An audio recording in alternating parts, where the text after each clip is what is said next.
Hello everyone and welcome to this new edition of Initiative Africa, and like every week we continue to pull up the curtains to reveal innovators and actors shaking up Africa. We take a look at Africa on the move with stimulating projects and innovative initiatives.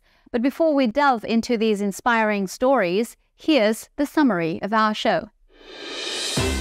Let's start by shedding some light on a prominent figure, Kouatchou, president of the Union of Cameroonians Abroad. In this exclusive interview, our journalist Luana Polino had the privilege of chatting with him to explore his background, his deep convictions, and his significant impact in promoting the Cameroonian diaspora abroad. The main objective is to defend the material and immaterial interests of Cameroonians, to create a sort of network of Cameroonians in France to talk to each other, to help each other. There have been some concrete actions. Off to Cameroon to find out about the Diversity Days organized by the NGO VEN, Lancez-vous, a project aimed at strengthening female leadership among women with disabilities.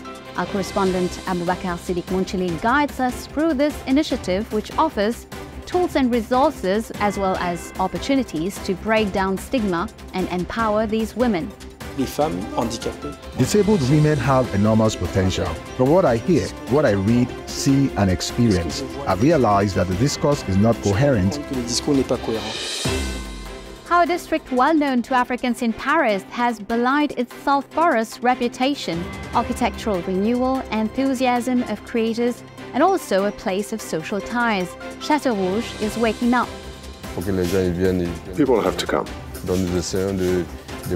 They should come to discover what we're trying to showcase here so that it changes their perception of the neighborhood. Now let's dive into the heart of Cameroon to discover an inspiring initiative that redefines norms and celebrates diversity. The Diversity Days, organized by the NGO VEN, Lancez-vous, offers a unique platform guided by the goal of strengthening female leadership among women living with disabilities. Our correspondent Aboubakar Siddiq Mounchili followed this transformative event closely. Let's find out together how these days has given women the resources they need to break down barriers and take control of their destiny. In Cameroon, according to official figures, 15% of the population lives with a disability, and more than half of these people are women. As in most countries in the world, they are victims of a great deal of discrimination, and their potential is not obvious to the general public. This is what Yves C, visually impaired himself and founder of the NGO VEN, Lancez-vous, an organization campaigning to include disabled people worldwide, mostly in Africa. Disabled women have enormous potential. From what I hear, what I read, see and experience, I realize that the discourse is not coherent because I work, I collaborate, and I set up projects with disabled women, whether deaf, blind, or in wheelchairs. So my partner, Achille Gwem, and myself, we wanted to show disabled women in a different light, one that people in general are not aware of, quite simply because they don't know about it, they are not informed. And precisely to show just how different they are, and to bring some of these women out of their isolation and lack of mobility, our duo have taken action in Cameroon with the second edition of what they have called the Diversity Days. We launched a project 3 years ago, Partage la Cola, followed by Diversity Day 1 and 2. Why Diversity Days? Initially, Partage la Cola only concerned visually impaired people. We believe that with the Diversity Days, we must look at all the disabilities as a whole because we have the expertise to support them and bring them our know-how. They arrived in Cameroon with a documentary shot in France entitled Strasbourg, elles, ce sont d'abord des femmes, meaning they are first and foremost women. Following a debate, the film was screened in the presence of disabled people as food for thought. The aim was to show the realities in other parts of the world and the difficulties faced by disabled people elsewhere, with the hope to inspire the participants present and give them the desire and motivation to transcend their disability, as shown in the film. They have the strength of character, a desire to transcend their disability and to succeed socially and professionally.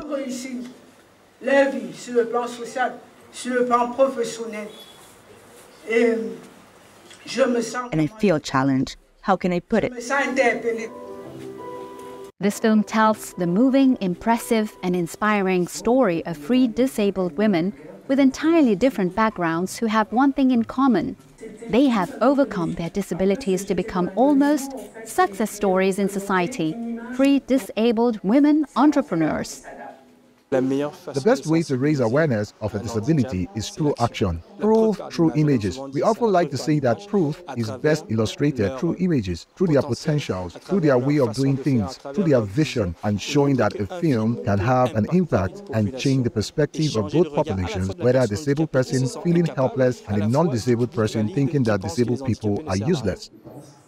Predictably, the screening generated a wave of positive reactions from the audience and also from Elsa, Lisette and Doreen, who were invited to the debate panel to share their experience with others. These three disabled women are entrepreneurs in Cameroon. They have also managed to overcome their disability and have found their place in professional life. I didn't have a very easy childhood. With all the difficulties I had to go through, I realized that I had to rise above my disability and I started to make myself useful. When I realized that I was helpful, little by little I found my place. And for me, my disability became something completely normal. In addition to the screening debate, the Diversity Days also included several events focusing on new technologies, improving the lives of disabled people, exhibitions showcasing the talents of several disabled women, and numerous workshops for discussion and supporting initiatives. I am happy to see my son vibrate to the sound of music despite his disability. I've rarely seen him dance while listening to music because there are specially adapted devices from Strasbourg City in France that enable deaf people to hear and feel music. So it is an admirable initiative and I really encourage Yves Swansea. The workshops included one on beauty and well-being, where participants learned simple gestures to enhance their beauty and discover the secrets of well-being. There was also a workshop on producing podcasts and helping women develop self-confidence, the freedom to speak out, and personal motivation. I'm offering a simple workshop about speaking up for oneself without taboos. The aim is for them to realize that they can do things, become aware of things, explain things even with valid people in front of them, and that they do understand. Other workshops covered administrative and tax procedures for setting up a business, marketing, job interviews, and individual and group coaching. Today we're talking about female leadership and disability, and we've decided to offer workshops to give people the tools they need to launch their projects despite their disability. We are also talking about women. In any case, we need to learn how to understand ourselves and know our skills better to move forward in life and put them to good use in our projects. To sum it up, the NGO hopes to have succeeded in giving hope to disabled people and also, hopefully, the desire to many disabled women to take action. And most of all, they hope that we see these women in a new light, a more dynamic and constructive image. The NGO intends to renew this operation, and this time the destination will be Congo. Stay tuned. Let me now invite you to meet an inspiring personality. We are delighted to welcome Kouatchou, President of the Union of Cameroonians Abroad, a leader who works to strengthen ties within the Cameroonian diaspora and promote meaningful initiatives. Our journalist Luana Polino had the opportunity to chat with him for an exclusive interview. Let's find out more about his career, his prospects, and his commitment to the Cameroonian community abroad. Let's hear more. Kouatchou, hello. Bonjour. Can you tell us about your association, the Cameroonians Abroad Union? Can you tell us more about it? The Cameroonians Abroad Union is an association platform that was set up in 2015. Where did the idea come from?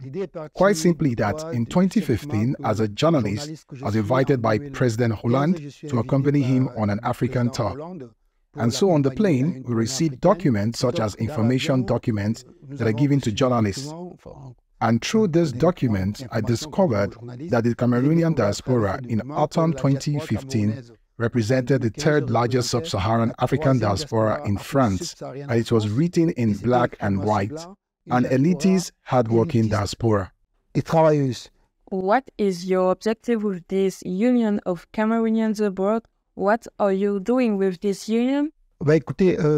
Listen, the main objective is to defend the material and immaterial interests of Cameroonians, to create a sort of network of Cameroonians in France, to talk to each other, to help each other. There have been some concrete actions. A few years ago, you may have heard of a fellow Cameroonian, a black woman, who was in Montpellier, who was a victim of racism, and it made all the headlines in the media. When we realized that she was a Cameroonian, we got interested in the story and what was it about.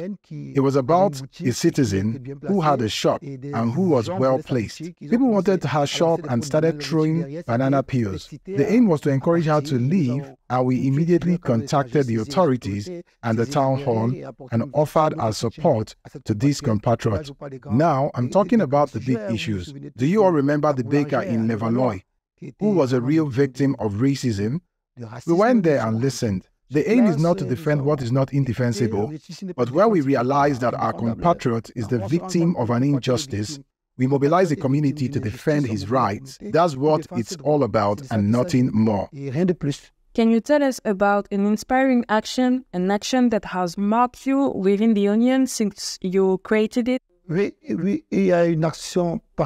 Yes, there's a particular action that, we spend our time helping, informing about, communicating with, informing and guiding first-time arrivals. And in concrete terms, we have had. There was the case of Loïc Kam Chuang, who was cowardly murdered.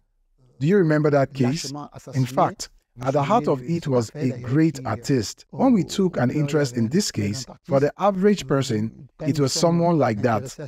But for us, he was first and foremost a human being, a Cameroonian who had died cowardly, without knowing who his parents were. We took action. We got involved in the case. We mobilized the community to support all the actions that had been taken, and to see that at the end of it all, there were firm convictions. It's satisfying. It means that together we are strong. Justice is done. But we all know that sometimes justice is slow, and that sometimes a bit of pressure is needed. Within union, do you think that you are enabling Cameroonians living in France to keep this link with Africa? Do you think it's vital to maintain this link with Africa in the diaspora in France? It's essential. In fact, 2 years ago, we organized a forum of Cameroonian Association at the 10E Town Hall. That's the aim of the Forum of Associations, is to bring association presidents together in the same room. We are in France. My compatriots are in touch with tradition, with the country first and foremost through association. We have community associations, associations of people from the West, the Center, and the South, and they come together to preserve and share our cultures. And what we are doing with the Union of Cameroonians Abroad and the Forum of Associations, it's to enable Cameroonians who were born here, or Cameroonians who have been here for a while, to come back and, within the community, to exchange ideas, and we remind you from time to time to send their children back home.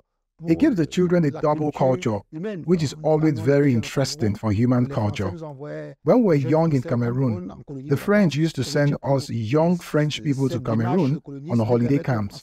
But the idea behind the camps was to allow the French to see how people live in Cameroon. So we also asked parents to bring their children to Cameroon so that they can see where they are and where they come from. And maybe when they get back to France, they'll say to themselves, well, we come from a country and we are certainly French, but we have a dual culture and we are going to work for our country first of all, but also for our country of origin. And above all, we are going to work because at the moment in France, there's a lot of talk about communitarianism. I don't like that expression. I'm talking about diversity. I'm talking about double culture. And double culture is a richness And one of our objectives is to encourage my compatriots who were born here or who are here at the moment to get closer to their community, to eat Cameroonian meals. When I have French friends, when I want to invite them, it's to a restaurant like this. You have a plethora of them. I like to invite my French friends to eat ndolé and koki. Why? Because when I invite them to eat ndolé, koki, Cameroonian dishes, I give them the opportunity to discover Cameroonian culinary art. But on top of that, I'm giving the Cameroonian restaurant owners the chance to earn money, which in turn will be used to pay for Cameroonian vegetables by a Cameroonian trader in Château-Rouge, which in turn will order ndolé from Cameroonian farmers. You can see the chain we want to create. But we don't want to eat other people's food. We don't want to eat other people's food. Tomorrow, don't forget even the ndolé. How do you see the Cameroonian diaspora in France today? But to answer your questions, we are elitists. You just have to go to defense. You don't have to go to the big ministries, to the big companies. You always find a Cameroonian in an important position, and that's a source of pride for our country. And more, thanks to the work of the Union of Cameroonians abroad, we are seeing a return to our roots, which we are trying to bring about and promote. And we feel that there is more and more enthusiasm for this. Discovering the country with the Cameroonian embassy, we talk regularly when they have events at the Cameroonian embassy, and they ask us to mobilize the community. Today, thanks to our actions, the Cameroonian diaspora is informed in real time of the opportunities offered by Cameroon through the embassy, which passes on the information to us and tells us about it, spreading it throughout the community. So you have young compatriots here who regularly take competitive exams in Cameroon. Sometimes they got caught, decide to go back, and so on. That's a bit of what we are doing today. And I think we are a consensus diaspora.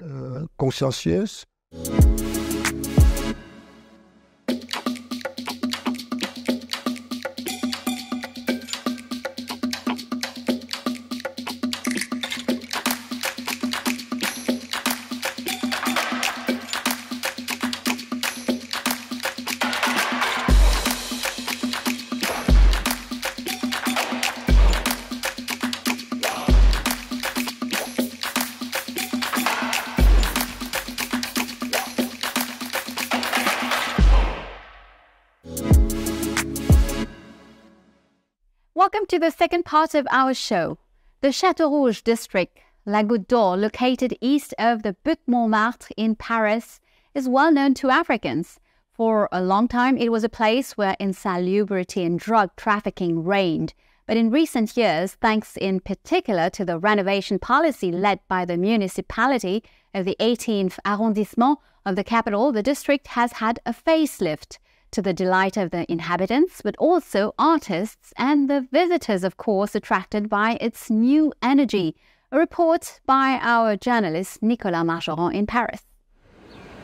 In his shop, Rue des Gardes, Boubacarry Sidibé is busy preparing a tailor-made evening dress. This Ivorian fashion designer is part of the Made in Goutte d'Or cooperative, which brings together various artisans from the neighborhood. He notably shares his studio with Sheikh Omar and Mathieu Corey. For him, the diversity of creators is a real asset. The potential here is really, people have to come. They should come to discover what we're trying to showcase here so that it changes their perception of the neighborhood. So we really want to take up the challenge. Paris is the capital of fashion, hence we'd like to add one more straw to the haystack. Created in 2011, the Made in Goutte d'Or cooperative has set itself the objective of promoting the economic development of artisans and merchants in the district. Fado started working as a tailor in 2005. With Annie, a former shopkeeper, they remember the state of the neighborhood at that time. It was horrible, Rue Mira. We can't say otherwise. Yeah, it's true. There was drug trafficking. It was dirty. It was old, obsolete. That was the problem. Yeah, with really completely damaged buildings and the drug trafficking. Fado was approached by the town hall to rethink the refurbishment of some of the streets. I myself had asked for plans at the time because they had brought me plans of Mira Street. Is now the new configuration of Rue Mira, Rue Cavé, Rue Havre, and so on. We need to change the configuration of some buildings, destroy and rebuild. And then it's not just about building. It's really redesigning with new projects, bringing in creators, experience, not only people who live in the neighborhood or who work in the neighborhood, but other skills that can contribute to the neighborhood. Mira Street has changed its reputation with the arrival of high-end boutiques. The Pearl Vagabond brand has dressed international star Beyoncé twice. The city of Paris has played a major role in securing the district. In addition to the fight against drug trafficking, the city has participated in the redevelopment of nearly 1,600 homes since 2014. Basically, what we did in La Goutte d'Or district is actually what saved us from the tragedies in Marseille, and therefore, clearly, the balance sheet is extremely positive. There are still some tough points, and it's a bet that is still not resolved. It's about diversity, mixing different ethnic populations. I think this is what our nation reflects. It's easier, if I may say, to manage the ghettos of the rich on one side and the ghettos of the poor on the other. Here we try to mix everyone. What we want to do in the 18th is to mix everyone, and I think that La Goutte d'Or is the reality of contemporary France. To restore the image of the district and promote diversity, the city has also encouraged the development of cultural spaces. Built on the site of a vacant lot, the 360 Paris Music Factory is both a restaurant and a concert hall. From the moment when we create a beautiful place that is not dedicated to merely a category of inhabitants, a category of population, but open to everyone, people embrace them. Today, this crossroad is clean in comparison with other crossroads in the neighborhood. The transformation has made the inhabitants of the district proud, like Saïd. We go out without fear now, and that's it. It's nice that people come. Tourists come to this neighborhood, and so we're happy for everyone's sympathy. Saïd Asadi is also delighted that culture is made accessible in working-class neighborhoods.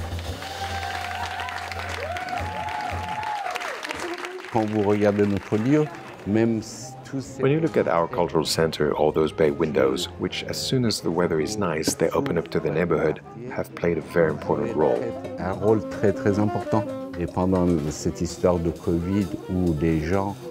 during this COVID pandemic, where people weren't getting out of their neighborhood and when they were passing by the 360, they saw musicians playing and that they could come for a drink or coffee and listen to music.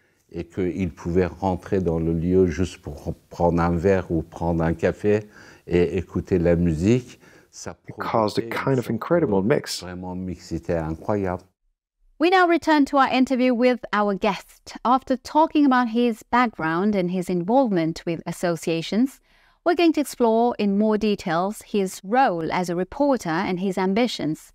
Stay with us for the second part of our interview with Eric Kouatchou. As a journalist, how do you maintain your objectivity in relation to your association project, which is the Union of Cameroonians Living Abroad?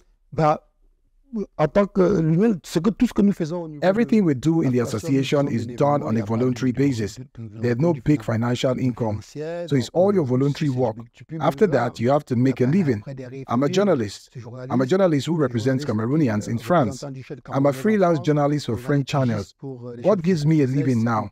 When I cover a story, it's the journalist who covered the story, not the president of the association. We help each other now, where we have to do the work that earns us a living in this profession. We have to remain as objective as possible, and that's why I try to do. Speaking of objectivity, you've had a few problems with the Cameroonian justice system. Can you tell us more about them? Yes, I went to Cameroon just because I was creating in Cameroon. I was also a producer, director and producer in Cameroon. So I created a lot of programs in Cameroon before I came to France and settled down for good. I was the director of a very big audience show in Cameroon called Jambo TV, and then a morning show called Canal Matin before leaving. I trained some young people who I left behind.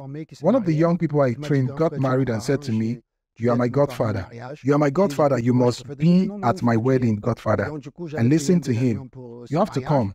So I paid for a plane ticket for his wedding. When COVID arrived, President Emmanuel Macron announced the closure of the country. I anticipated an exchange of tickets, and I went to Cameroon to attend his wedding. Unfortunately, the wedding was cancelled because of COVID. When I arrived in Cameroon, once we had been confined, I was arrested by intelligence agents and held for 3 days. Et 3 jours après, on m'a gardé 3 jours. Et c'est seulement 3 jours après qu'on m'a informé. It was only 3 days later that I was informed that I was accused of hostility to the homeland and that I had the right to a lawyer. I asked what I was accused of. Accused me of being very close to the activists in France, of accompanying the activists. Look, I'm a journalist and I represent a Cameroonian channel in France. When the government or the president of the republic or the ministers are in Paris for events, I cover them. If there are demonstrations by opponents, I cover them. And now, as a journalist, I have my sources, I have my links. I am not an activist. I spent 14 days in police custody as a result, and 14 days investigating. But what's most interesting is that after 14 days of investigation, the Cameroonian Intelligence Service and Judicial Police established that I had been the victim of a lie, a denunciation, and that nothing had been proven. I was simply released, and then I can say thank you, because afterwards, the head of state made me a knight of Cameroonian merit. For me, it's a way of being seen as someone who made a mistake and apologized for it. So as far as I'm concerned, it's over. And I had one last question about objectivity, journalism, and activism. How do you define that fine line between someone who is a journalist like you, but who has that side, I don't want to say militant, but has division at that level, knowing that in Cameroon you have a few difficulties at that level? There are militant journalists. It's not like they don't exist. That's not my case yet. Because militant journalism is someone who defends a specific cause. I defend the facts. So it's true that in Paris, there are fewer Cameroonian events because ministers don't travel all the time. Forums don't happen all the time. But there are Cameroonians living in France who are often opponents who regularly organize demonstrations. As a journalist, you cannot cover them. When people organize demonstrations to say that the country is in a bad way, when people have organized a demonstration to criticize the government's management, when you are a journalist, if you don't cover it, it is a problem. Thank you, Eric God. Well, that's it. Initiative Africa is over. For today, you can find the interview with Eric Kouatchou as well as our shows on our website, africaonair.com.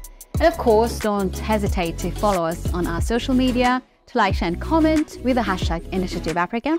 And don't forget, next week, same time, same channel. I'll see you again for a new edition of Business Africa. Have a great week and goodbye.